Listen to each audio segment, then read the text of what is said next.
empezamos a grabar, ¿sí? Bueno, entonces lo primero que les voy a mostrar es de qué se trata el curso. Esto que están viendo ustedes, si no, están viendo que es el aula virtual del SED. Ustedes acá ven esto gris, que son las otras unidades que están en...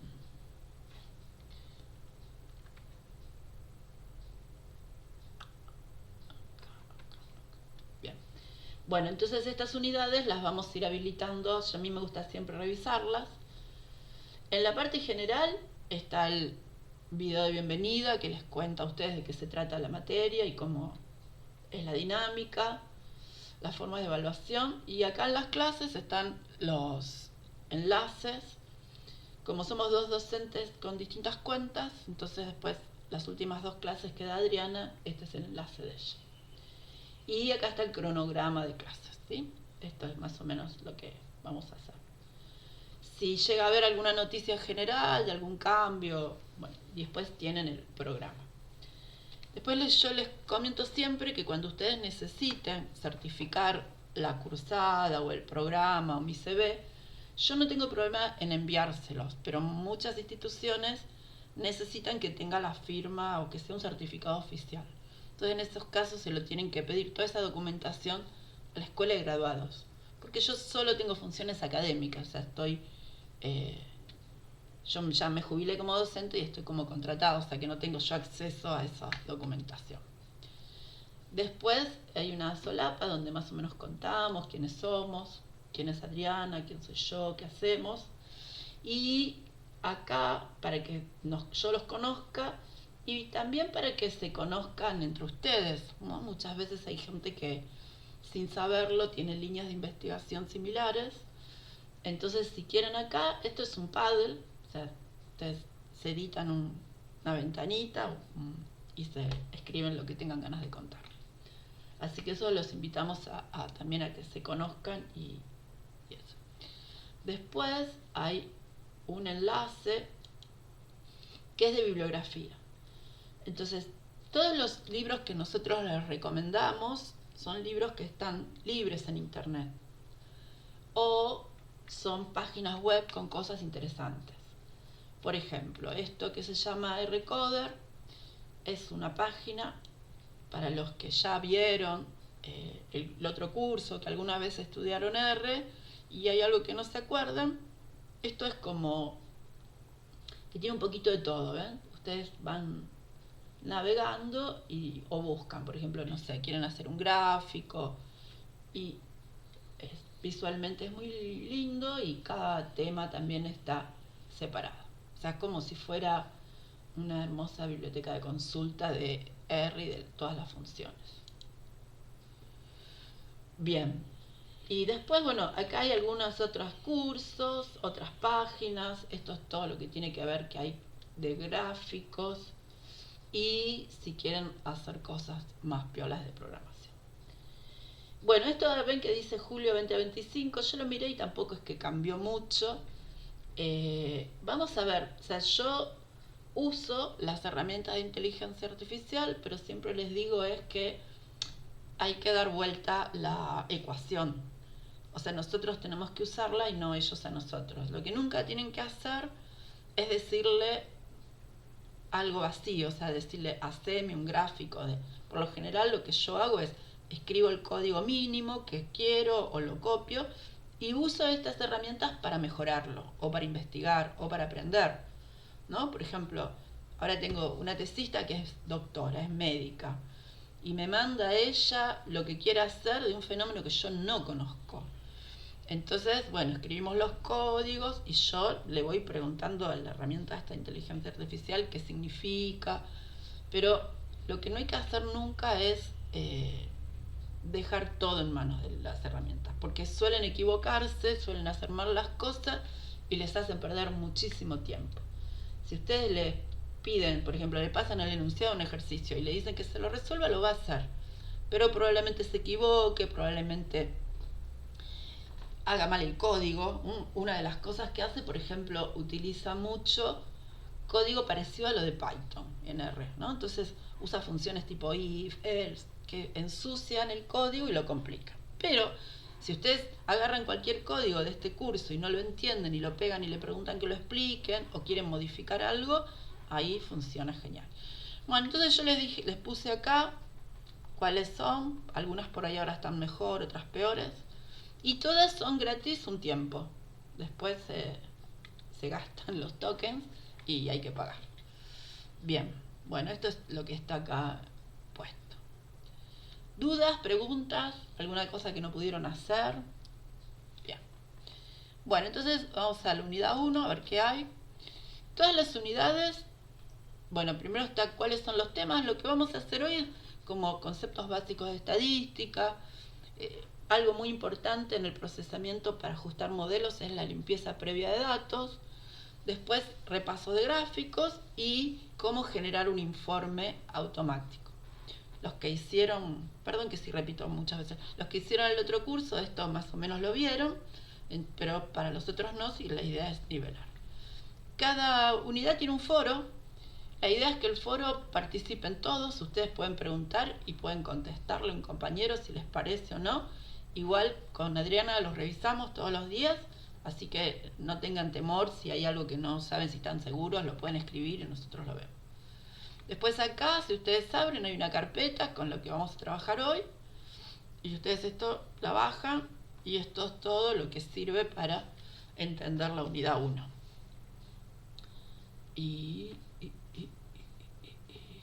Bueno, después, a ver qué más hay. Me perdí. Bueno, cada uno de estos temas está desarrollado acá en un video. Y los códigos de estos videos, si ustedes quieren correr los temas, son los que están en la carpeta. Otra de las cosas que, a ver si está acá, les queríamos pedir es, se fue. Había un enlace que decía, bueno, ¿dónde estaba? Que dice, queremos conocerte.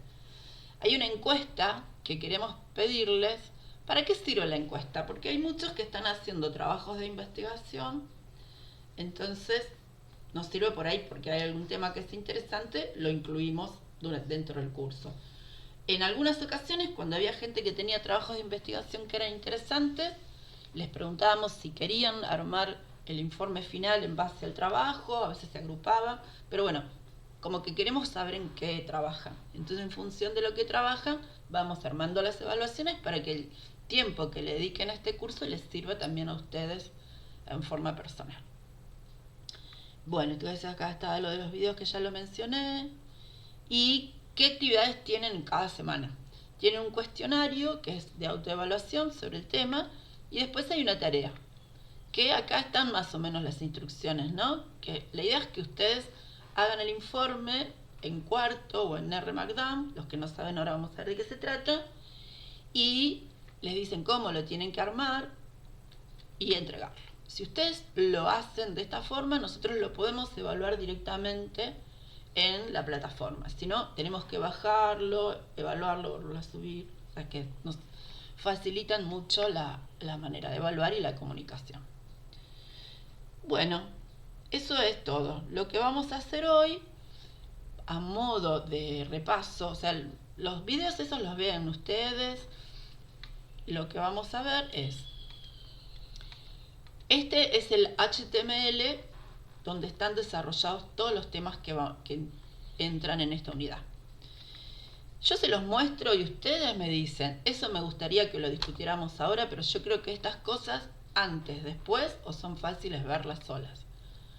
Porque la primera parte habla de algo que es muy importante, que son las etapas del procesamiento estadístico. Que ustedes, antes de empezar a analizar datos, hay cosas que tendrían que tener claro, ¿no? Y esto lo deben haber visto en muchas materias, que es como un círculo de generación de información, ¿no? Sé que uno empieza planteándose el problema en forma teórica, después busca bibliografía, después recoge datos, los analiza, logra a veces o no alguna conclusión y eso regenera todo esto. Bueno, es importante que ustedes sepan que no se queden solamente en esto, en el análisis de datos. Y esto pasa mucho en especial aquellas personas que entran a trabajar o en una empresa que ya tiene proyectos en marcha, o aquellos que entran en procesos de investigación, que también están. Bueno, después les habla de esto para que ustedes repasen. Son como glosarios, ¿no? ¿A qué le llamamos población? Muestra, ¿a qué se refiere individuos, variables? Esto de qué tipo de variables hay y sobre las características de las estimaciones. Todo esto es a modo de repaso. Nosotros suponemos que ustedes ya tuvieron alguna capacitación en estadística y en análisis de modelos, pero igual nos parece que para nivelar le dejamos este apunte. Bueno, ¿ven? ¿Qué es el promedio? ¿Qué es la mediana? ¿Cómo se entienden? Porque por ahí si están leyendo algo que hace referencia a qué son los cuantiles, bueno, todo está acá. Tratamos de no dar nada por totalmente sentado, pero tampoco me parece que se justifica que veamos esto. Después algo importante es sobre la experimentación, ¿no? Cómo son los ensayos, qué características, qué preguntas hay que hacerse. La primera etapa descriptiva de cualquier análisis de datos. Bueno, todo esto está lindo para que lo lean y también está en los videos. Les presentamos a este señor, que es Fisher, que muchos lo deben conocer. Fisher es algo así como el padre de el diseño experimental. Y ahora que hay mucha información sobre todos en internet, pónganse a buscar la vida de Fisher.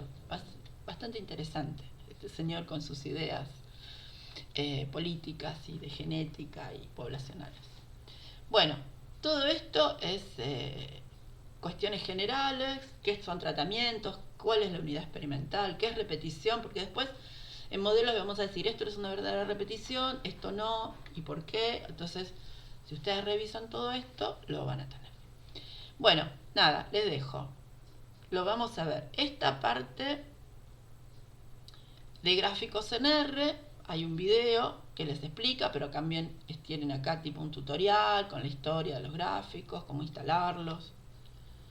Y vamos a ver algo de procesamiento, o sea, si ustedes están trabajando con datos que provienen de un ensayo donde está todo controlado, por lo general esos datos se analizan directamente. Pero cada vez son más comunes las bases de datos observacionales o sacadas de distintos sitios de internet, y esas bases de datos tienen bastantes conflictos, tienen errores. Entonces también vamos a ver, ahora vamos a ver un ejercicio donde repasamos todos estos temas. Entonces hay que ver qué herramientas puede utilizar para detectar ese tipo de cosas. Y por último, una vez que ya tengo hecho mi informe, que vamos a usar este paquete, o en realidad vamos a usar Quarto, que vendría a ser el hijo de Markdown. O sea, R Markdown es como más sencillito, pero todo lo que sepan hacer con este lo pueden instalar directamente, lo pueden pasar a Quarto. Quarto tiene algunas ventajas, acá se las cuento, ¿no? Son dos formatos muy parecidos. La ventaja de Quarto es que, primero, que para generar los informes es como mucho más rápido. Si ustedes van a hacer algo medio largo, lo hace más rápido. A veces R Markdown se queda, que uno parece que se colgó la máquina, pero no, está procesando. Y después que es mucho más fácil mezclar distintos lenguajes. Ahora con las herramientas de inteligencia artificial y quienes programan parte del análisis de sus datos con Python o con Julia o con otro lenguaje, bueno, si quieren armar un informe también Quarto les permite hacer esa mezcla o inclusión de varios lenguajes. Bueno, y esas son las ventajas, y después acá en este apunte está todo eso. Bueno, entonces lo que vamos a hacer es así. Vamos a hacer un ejercicio típico que vamos a hacer repasar estos puntos, y después si les queda alguna duda volvemos a ver algo. ¿Sí? ¿Les parece? Entonces ustedes tienen que ir acá y acá la unidad 1, en la carpeta de esta de están los contenidos, tienen que bajarse este que dice unidad 1. QMD es la extensión de los archivos de Quarto, y el RMD es de R Markdown. Les pusimos los dos para complicarle la vida, pero la lógica es exactamente la misma. Bueno, entonces, vamos a hacer así. Yo ya lo tengo acá armadito. Me bajé todo, las carpetas. Para los que usan por primera vez R y esto les es muy nuevo, acuérdense que las carpetas siempre está bueno tenerlas no en el escritorio, sino en el disco y ponerles nombres sencillos. No usar ñes, no usar... ¿Por qué? Porque si bien ahora entiende los caracteres españoles como la ñ o el acento, a veces el que no los entiende es Windows. Eso depende cómo tengan ustedes configuradas lo que llama la configuración regional de su máquina. Entonces, a veces les dice que el archivo no está, o que no lo encuentra, o que no existe, porque no lo puede leer porque hay un acento. Puede que sí, pero para ahorrarse problemas, mejor es usar cosas así tipo unidad 1. Bueno, entonces vamos a este que se llama ejercicio unidad 1.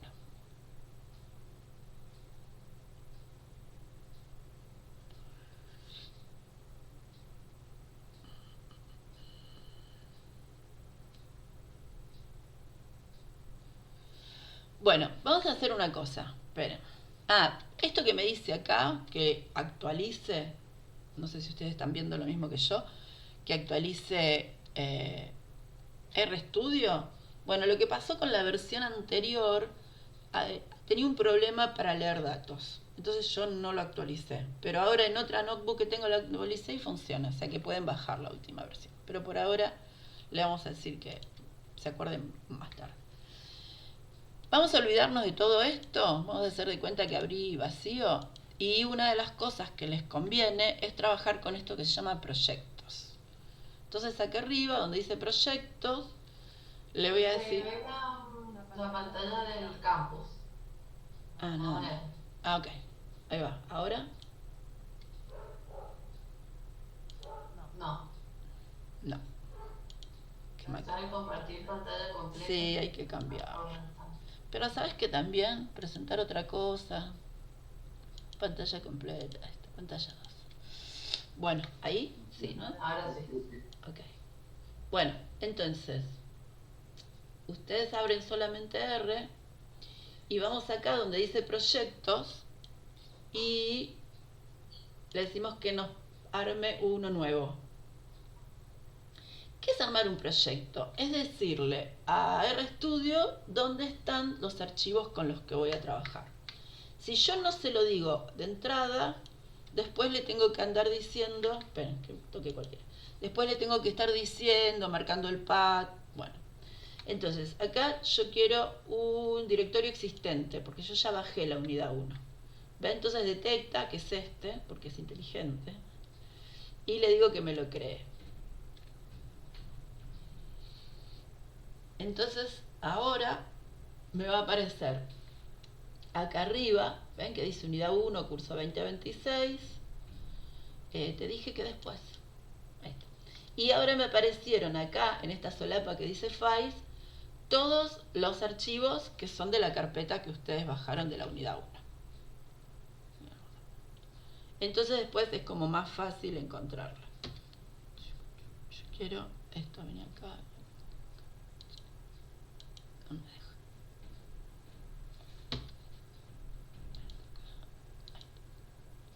Ahí va.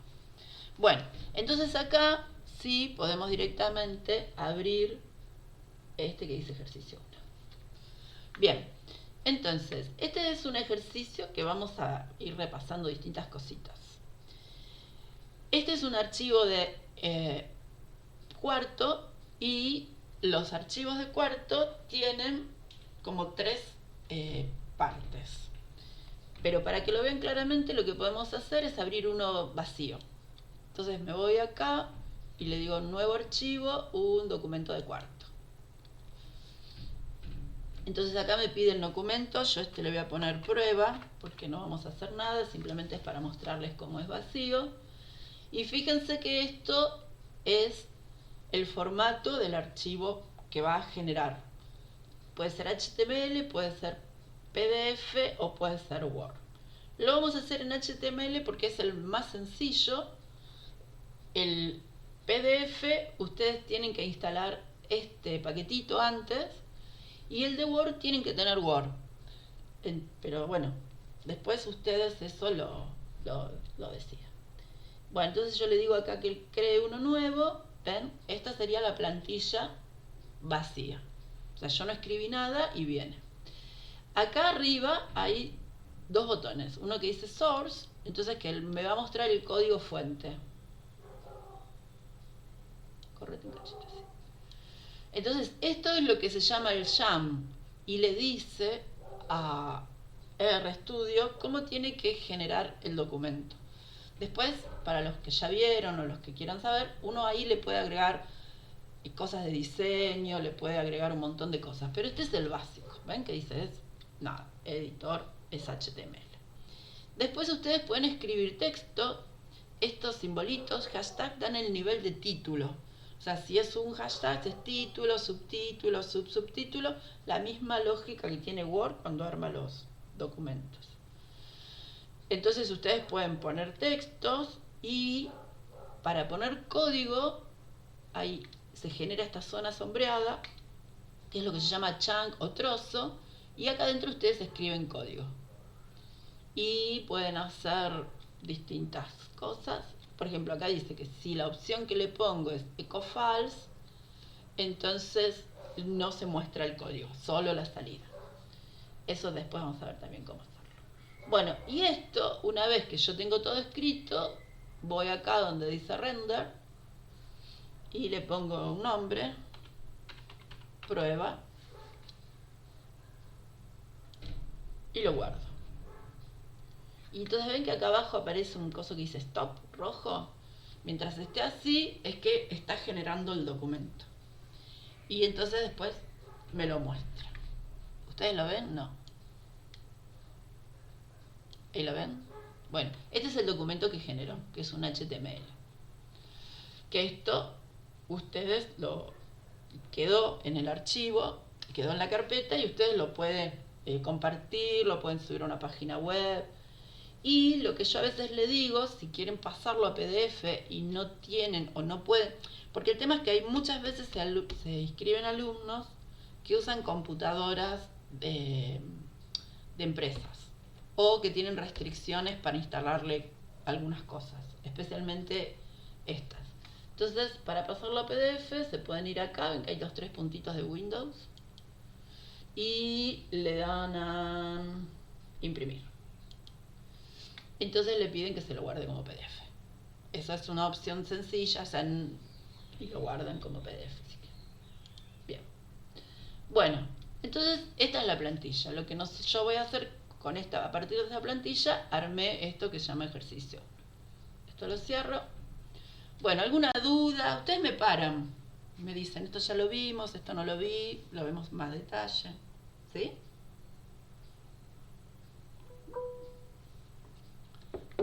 Agustín, dime tú.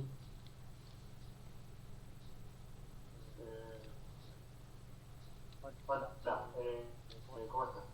Ahí me quedó una duda de la plantilla. ¿La plantilla, eso todo lo fuiste escribiendo vos o viene como por defecto que se puede cargar por los títulos,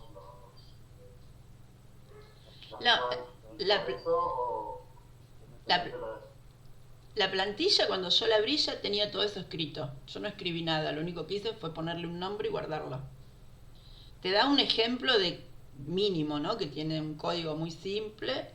Vos después bajás esa plantilla y la vas modificando a tu gusto con todo lo que quieras. ¿Sí?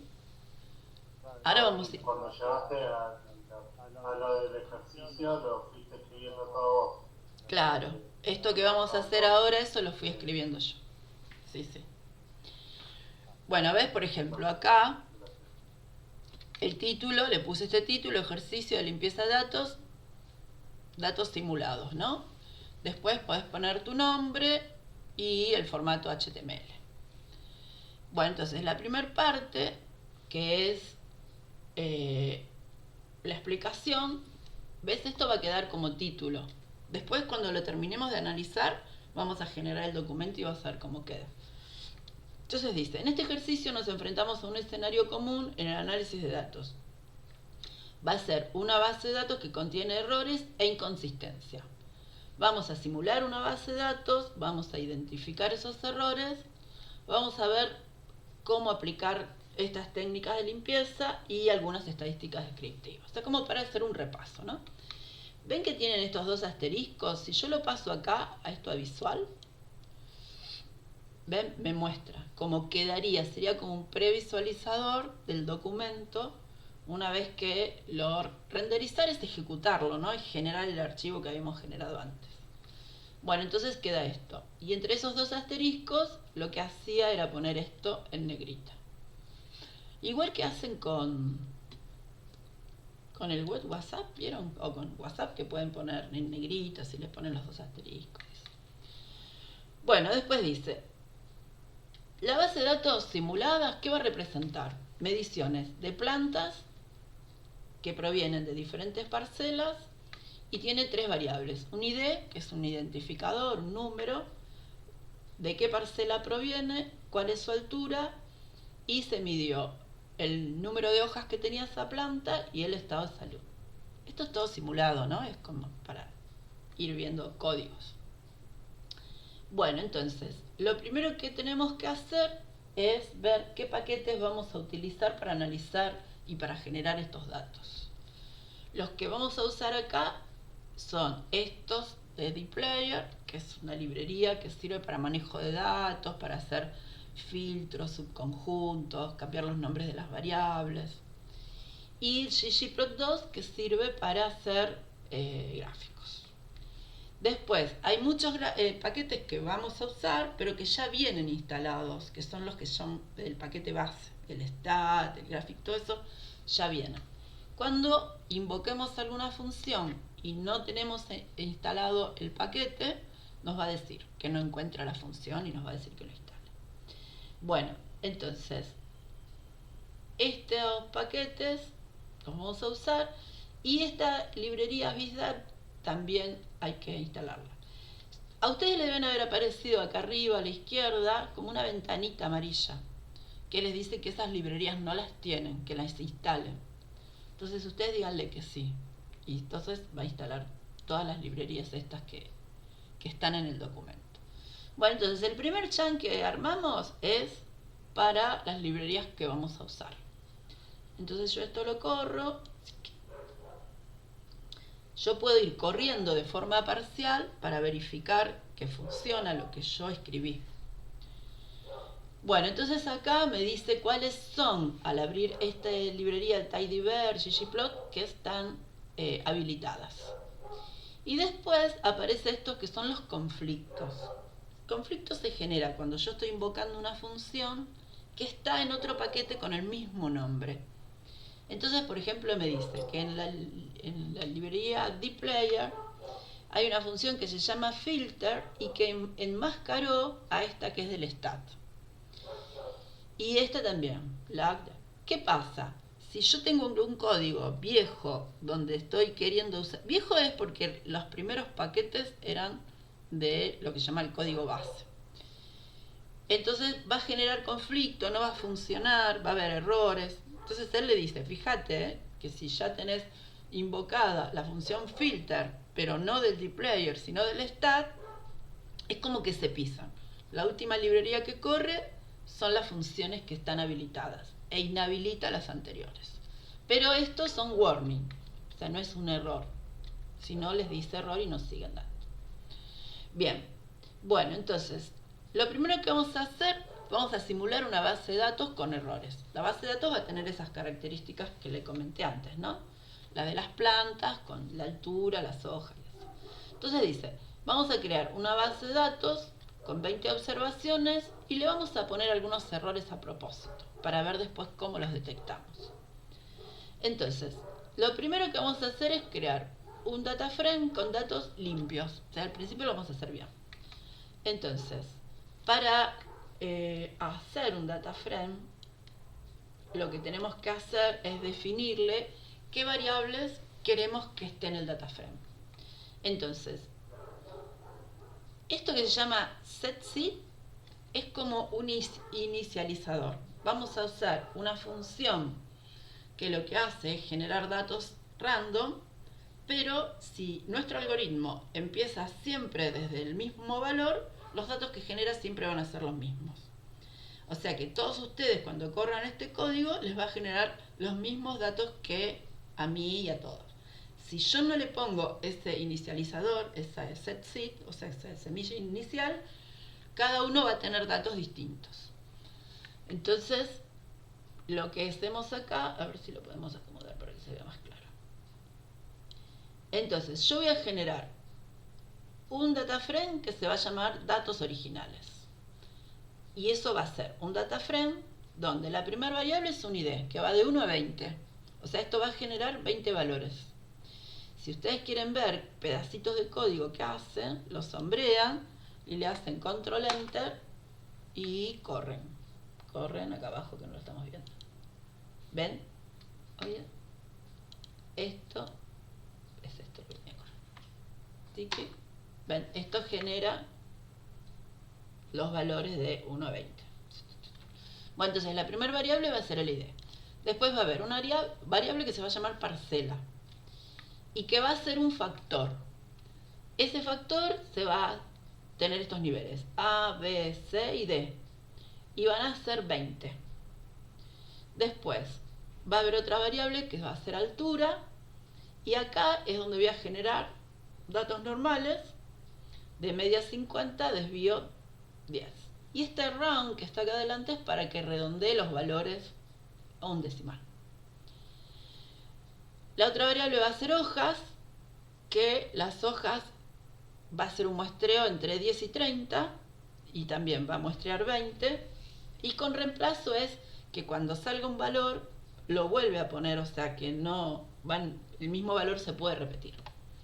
Y después otra variable que se llama estado, que es un factor y que puede ser sano o enfermo. Bueno, entonces yo con esto me invento una base de datos como si hubiese estado en el campo trabajando un montón de tiempo. Corro, no, de acá lo puedo correr.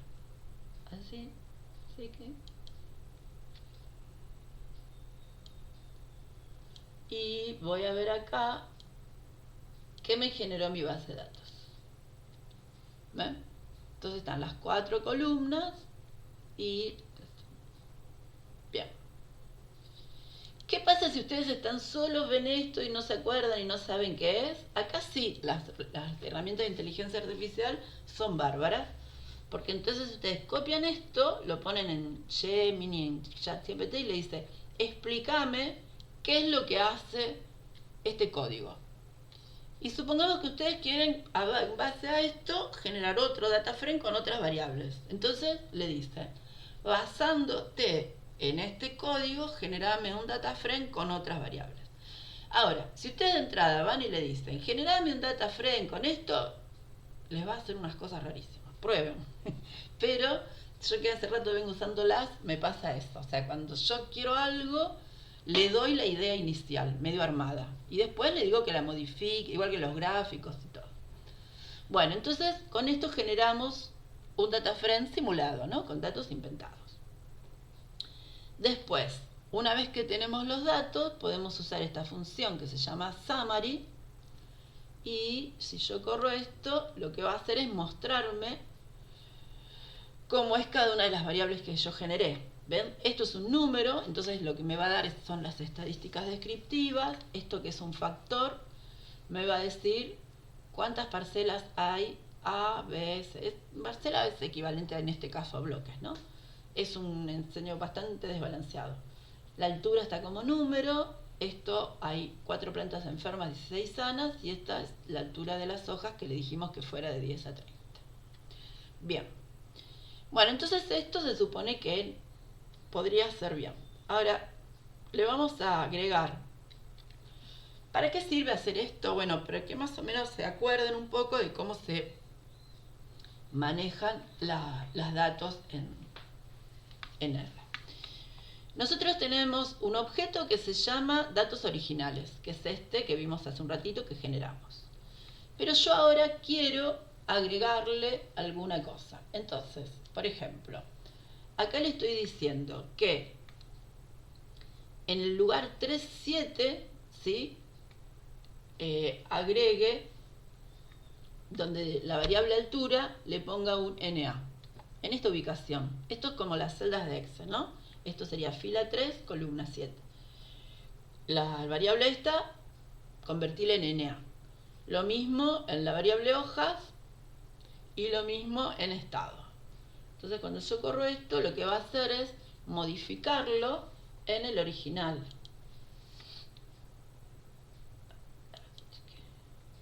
Ven que acá apareció el NA en hojas, acá también.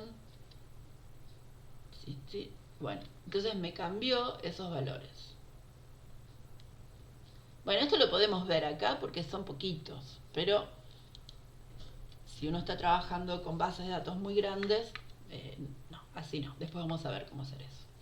Otro de los errores comunes es que, por ejemplo, en las variables, los números les pongan las unidades. ¿Por qué? Porque muchas veces el registro que se hace a campo se hace en una planilla en papel o en un cuaderno y el investigador pone, son centímetros, qué sé yo, y después hay alguien que es el data entry o el que entra los datos y le pone eso, y ahí deja de ser un número. Para cualquier código de programación, no importa que sea Infostat, R, si ustedes le ponen esto, lo convierte en un carácter y convierte a toda la variable en un carácter. Otro de los errores comunes es escribir un número con letras. Poner 1, 2, 3, cuando realmente es un número. Y vamos a ver cómo esto convierte a estas variables que eran numéricas en caracteres. Miren, le vamos a hacer acá, le vamos a agregar un trozo nuevo así, chiqui. Y le vamos a poner acá que nos haga un nuevo summary. Summary de datos originales. Y entonces van a ver cómo. ¿Ven? Ahora, fíjense, lo de la altura es un carácter. Y hojas es un carácter, cuando antes era un número. Entonces, si ustedes leen una base de datos y le aparece que la detectó como un carácter, tienen que revisar dónde está el error. A veces porque se corrió, por ejemplo, errores más comunes es cuando se trabaja así en grupos, es que alguien tenga configurada la configuración regional en americano y otro en europeo, uno use comas y otro use puntos, y después juntan todo, y entonces ahí se arman estos líos. Bien. Bueno, entonces ese es el summary. Después, vamos a generar valores atípicos y vamos a ver después cómo los detectamos. Por ejemplo, le vamos a decir que la altura del lugar 8 sea 150. No hay una planta tan alta y que haya una planta que tenga 1000 hojas, que es un número muy, muy alto, ¿no? Y que después... Bien. Entonces, lo que podemos hacer ahora es visualizar esos datos.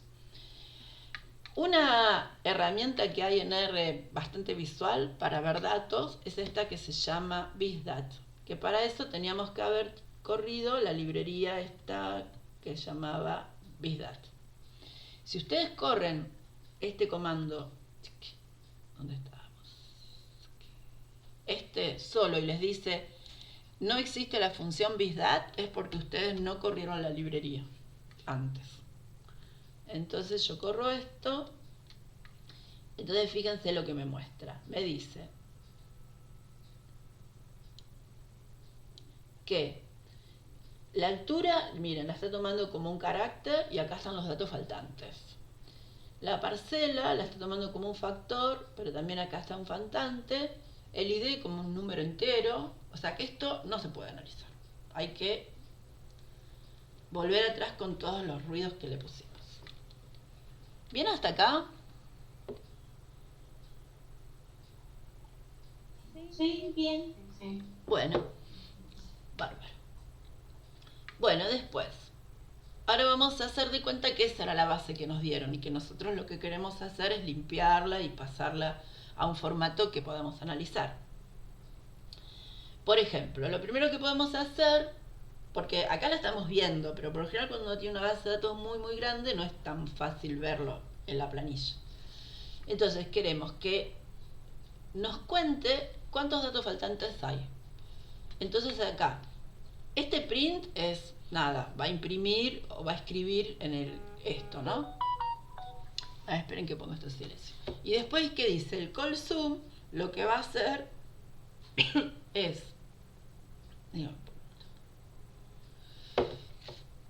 sumar por cada columna cuántos hay que sean NA. Dice, si son NA, los va a contar. Entonces, ven, acá me dice, en ID no hay ningún NA, en parcelas tampoco, en altura hay 2, en hojas hay 1 y en estados 1, que son las que nosotros pusimos, ¿no? Entonces, ya sabemos qué variables tienen, que en realidad lo habíamos visto en el gráfico, pero no sabíamos cuántas eran. Después, le podemos mostrar, pedirle que nos las muestre. Entonces, el paquete ZIDiverse usa una manera de codificar que es usando este símbolo, que es un pipe, y que se puede leer, si uno quisiera leerlo, es como entonces ahora. Entonces, acá, ¿qué le estoy diciendo? Al objeto de datos originales, ahora filtralo donde las alturas sean NA o las hojas sean NA o estado sea NA. Entonces nos muestra, ¿sí? Nos dice dónde hay NA, dónde hay. Nos muestra solo las filas que tienen NA. Entonces ya tenemos localizado en qué parte del archivo. ¿Qué se hace cuando uno tiene datos NA? Bueno, si son datos experimentales, hay que averiguar por qué. Si se perdió la parcela, si se olvidaron de tipearlos. Si son datos observacionales de una base de datos muy grande, se pueden dejar de lado si a uno no le interesa. Después hay análisis que lo que requieren es que la base de datos esté completa, ¿no? Se hacen análisis multivariados. Y hay algoritmos que lo que hacen es completar ese NA. Hay distintos algoritmos dependiendo de la naturaleza de la variable, ¿no? Hay variables, por ejemplo, que simplemente se reemplazan por el promedio de las dos cercanas. A veces hay datos que están correlacionados espacialmente o temporalmente. Entonces, bueno, nada, es cuestión de googlear y buscar qué función. Pero, ¿qué se hace con el NA? Depende mucho de la naturaleza de la base de datos, cómo se originó y cuál es el objetivo, ¿no? Entonces, borrarla simplemente no es la única opción. O sea, no tener en cuenta. Sí, lo que sí se van a fijar después cuando veamos modelos, que hay que decirle siempre, hay una opción que es RM, que es que remueva los datos faltantes. ¿Qué significa? No es que los borre, sino que cuando haga las cuentas no las considere. Porque si yo sumo, por ejemplo, le digo a R, sumame estos 4 datos, por más que acá haya 2 números, no los va a sumar, me va a decir que es NA. O sea, cualquier operación que incluya a un dato faltante, por más que sean 1.000.000 los datos y uno solo faltante, el resultado es ese. Por eso son incómodos los datos faltantes y por eso es importante identificarlos. Bueno, después le vamos a trabajar con los datos categóricos, ¿no? Entonces, vieron que habíamos creado una variable que estado que era enfermo sano. Entonces vamos a ver cuántos niveles tiene ese factor. Una manera de saber cuántos niveles tiene es usando esta función que se llama unique. Sí, Marcel, dime tú. Teresa, ¿qué tal? Sí, buenas. Mencionaste una función, creo que es para remover. Eso sería igual que el NA.omit, que creo que también se puede usar. Claro, el NA.omit vos se lo pones al data frame y directamente lo remueve. Pero después hay funciones que adentro de las funciones, mirá, vamos a ver un ejemplo. Si vos te vas acá al help, ¿dónde está el help? Acá.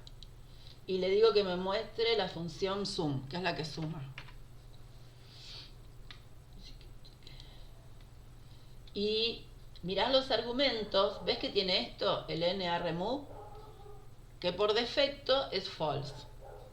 Pero si vos dudás o sospechás que en tu base de datos hay uno, le pones suma lo que quieras que sume y esto le pones true. Pero esto está en casi todas las funciones. O sea, ¿qué querés hacer con los datos faltantes o no? No es que los borra ni nada, simplemente no los considera en el momento de... y después, por ejemplo, después van a ver, cuando veamos modelos lineales generalizados o modelos mixtos, muchas veces esos modelos tienen algoritmos bastante complejos para estimar los distintos parámetros.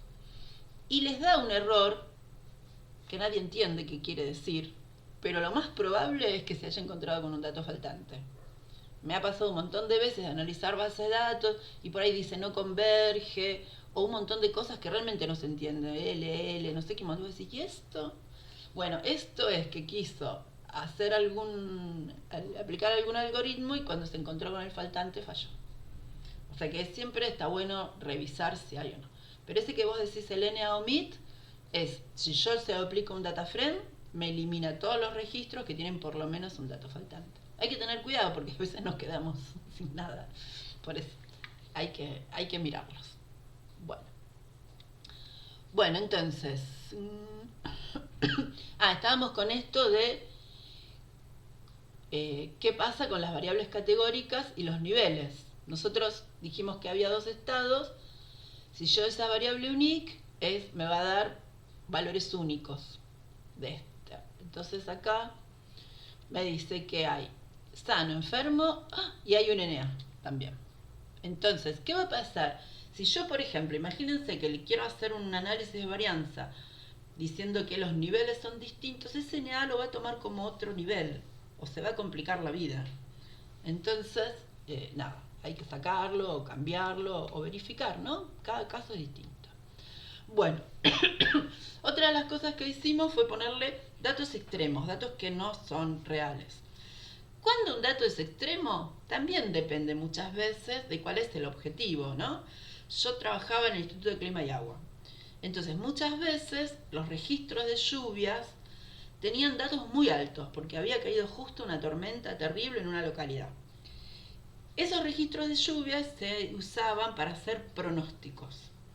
Cuando se usaban para hacer pronósticos, o por ejemplo para determinar la aplicación de alguna enfermedad, ese dato modificaba mucho los resultados. Vieron que si se acuerdan de algo de regresión, si yo tengo un dato muy alto, hace palanca y me tira para arriba la recta de regresión, o me la tira para abajo, depende qué extremo. Entonces, en ese caso, lo que hacíamos con esos datos extremos, no los considerábamos porque el modelo que se usaba era muy sensible a esos datos.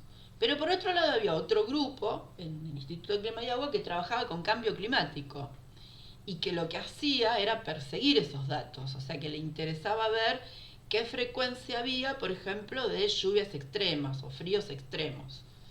Entonces, filtro el dato extremo y depende cuál es el objetivo. Si estoy ajustando un modelo que después lo voy a aplicar para tomar alguna decisión como es aplicar riego o no aplicar riego, bueno, ahí me va a complicar el modelo. Si quiero detectar alguna situación particular, no, ahí es bienvenido. Por eso, siempre hay que ver el contexto y el objetivo del análisis de datos. Bueno, lo más común es utilizar estos que llaman los box plot, ¿no? Entonces, acá, ¿qué hice acá? ¿Cómo los convertimos en numéricas? Entonces, esta era la variable original, altura, el nombre, ¿no? Entonces, le estoy diciendo que los convierta en numérico y le va a cambiar el nombre, o sea, que los va a guardar con otro nombre. Entonces, hacemos esto. Y acá vamos a ver ahora que... ¿Ven? Esta era la variable original, que yo le había puesto centímetros y la convirtió en un factor. Y ahora con ese comando le cambié el nombre para que veamos las dos, ¿no? Pueden no cambiarle el nombre y directamente la convierte. Y entonces acá ven que ya son números. Esto en algún momento... bueno, de algunas características. En algún lugar decía si era numérica o no. Esto es para ordenarla. Bueno, no sé. Siempre aparecen cositas nuevas que después desaparecen. Bueno, entonces con esto lo que hicimos fue convertir O sea, originalmente la habíamos generado como un número, yo después metí un error a propósito, se convirtió en factor y ahora con esto la volví a convertir en un número. Ahora lo que vamos a hacer es, con esos valores que son numéricos, hacer un boxplot. Entonces, acá, fíjense. Acá, ¿se acuerdan, no? El boxplot yo le tengo que decir qué bases de datos voy a usar, qué va en X y qué va en Y, pero acá solamente tenemos Y porque es un boxplot para una variable sola. Esto es color, todo esto es estético. Este es el título. El tema es una cosa de diseño, igual que esto. Bueno, yo me encuentro con esto y no sé qué es. Bueno, nuevamente lo copio, me voy a ChatGPT, me voy. Si ustedes quieren pagar, yo estoy usando de Copilot, pero desde GitHub. ¿Saben lo que es GitHub? GitHub es un sitio. A ver, yo les voy a mostrar.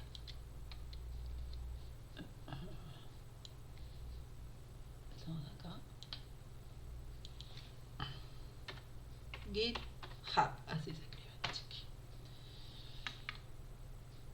Es un repositorio de programas, de lenguajes de programación, donde todos los programadores... Ay, qué lío que hice.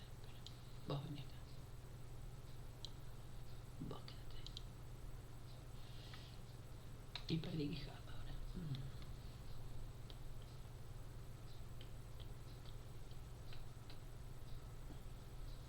Acá estaba. Bueno, no sé dónde lo abrí. GitHub. Bueno, donde todos los programadores guardan cosas. Bueno, yo acá tengo trabajos míos, pero supongamos que yo acá me voy y salgo. Quiero salir, sin out. Sin for all content. Me borro todo. Bueno, entonces, si ustedes entran y no tienen una cuenta, les va a aparecer esta pantalla.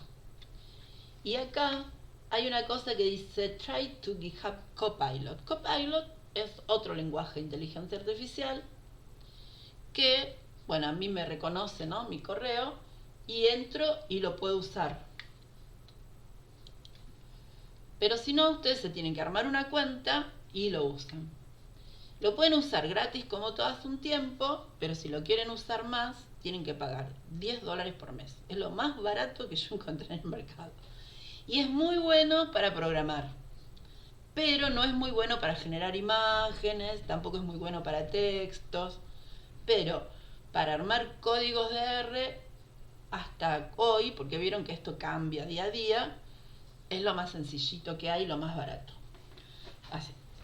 Es GitHub, pero a través de... es Copilot, perdón, pero a través de la cuenta de GitHub. Bueno, después si quieren yo les subo algunos videos de qué es GitHub, cómo... Pero bueno, hay un montón de videos de esas cosas en internet, ¿no? Ok, estábamos acá. Ahí volvimos. Bueno, entonces eso les decía. Si ustedes ven este código y no saben de qué se trata, ahí sí lo copian y le explican. O, por ejemplo, vamos a correrlo, ¿no? Yo corro este boxplot. ¿Y dónde estás? Plot acá. Apareció acá abajo, ¿ven? Que aparece y tiene... Esto acá tiene una cosa que me lo muestra. Acá. Fíjense que ese dato que le habíamos puesto de altura 150 me tira para arriba el gráfico. Pero a mí no me gusta este gráfico, entonces quiero hacerle cosas. Bueno, y ahí sí se lo escribo. Copio el otro código y le digo a ChatGPT o a la que quieran, a la que les guste, quiero que el boxplot sea azul. Y quiero cambiarle los títulos, o lo quiero en inglés, traducirlo al inglés, porque muchas veces queremos mandar alguna publicación. Bueno, para todo eso está buenísimo. Bueno, entonces fíjense, yo en el boxplot ya detecto cuál es el outlier. De hecho, ggplot tiene una función que es pintar de otro color lo que él considera que es outlier. Eso pueden investigar. Tiene un montón. Vamos a hacer uno para las hojas. también, ¿ven? Miren, quedó que el número de hojas le habíamos puesto 1000, entonces me quedó ahí. Después lo vamos a limpiar y vamos a volver al original. Bueno, entonces ahora que ya detectamos cuáles son los datos faltantes, los datos fuera de tipo, entonces vamos a ver cómo los arreglamos. Entonces, otra cosa que es interesante, que es un error bastante común, es el tipeo. ¿Por qué? Porque R es sensible a mayúsculas y a minúsculas. Entonces, a mí me pasa muchas veces, que hago a veces algunos trabajos de consultoría, que ponen las localidades, algunas con mayúscula, otras con minúscula. Entonces, eso hay que tratar de homogeneizarlo. Cuando ponen el unique del factor, ahí les aparece. Entonces, acá, por ejemplo, esto me sirve para cambiar los nombres, ¿no? Por ejemplo, altura, que es numérico, quiero que, bueno, esto era lo que habíamos hecho antes, ¿no? Y acá le estoy diciendo que todo lugar es que lo pase de minúscula a mayúscula, si lo quiero poner así, porque me interesa que la primera letra sea mayúscula para que quede mejor en el título. Y si no es ni sano ni enfermo, no lo cambia. También puedo cambiar y puedo filtrarlos por los números de hojas. Perdón, primero va la altura. Le estoy diciendo que aplique un filtro donde la altura sea mayor o igual a 20 o menor o igual a 100. O sea, estos son los que sacan. Y lo mismo de las hojas. O sea, que quedan en este intervalo, entre 55 y entre 20 y 100. Entonces, con esto ya estoy arreglando el tema de los datos fuera de tipo y si hubiera algún dato mal escrito. Bueno, esto es que había un warning. Bueno, entonces ahora vamos a hacer el summary, a ver cómo quedó. Bueno, entonces fíjense, volvió parcela a ser carácter, la altura y habíamos eliminado los datos faltantes. Bueno, entonces una vez que tenemos esto, lo que podemos hacer ahora son los gráficos que habíamos hecho antes, pero para estos datos. Otra cosa que es interesante hacer es hacer tablas.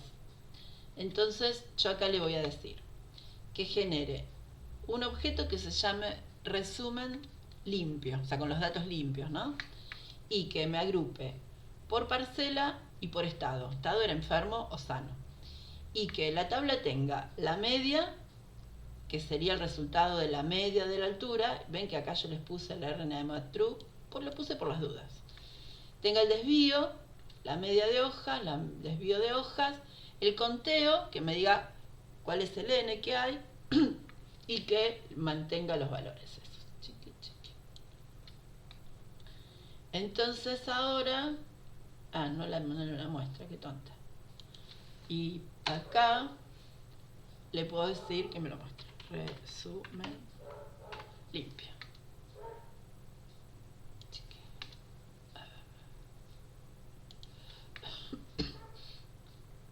Bueno, entonces esta es la tabla que armó. ¿Ven? Para cada parcela, el estado, cuál es la media. Después cuando generemos el documento se va a ver mejor, ¿no? Me muestra todos los valores.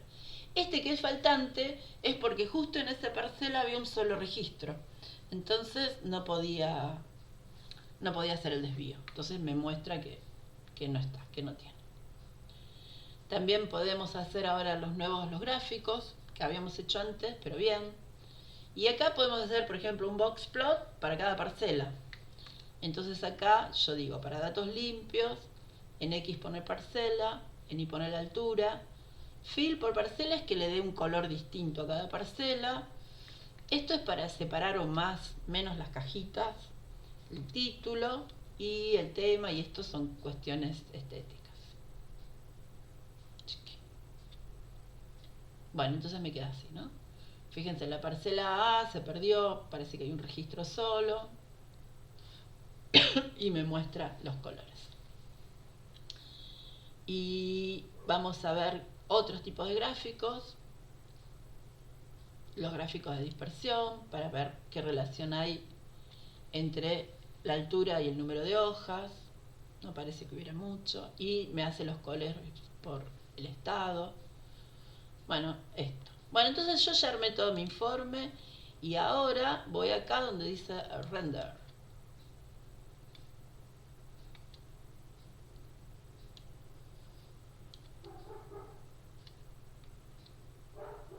Y entonces este es el documento que me genera.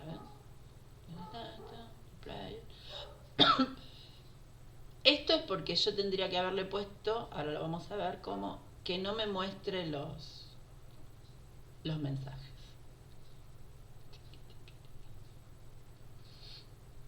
Bueno, y así ustedes pueden ir. Esto se puede modificar a gusto con todo lo que quieran. Bueno, en el apunte hay más opciones, más cosas, y en cada video también están cada una de estas cosas explicadas con otros ejemplos y están los códigos de los otros ejemplos. Bueno, ¿tienen alguna duda? ¿Quieren que veamos algo en particular?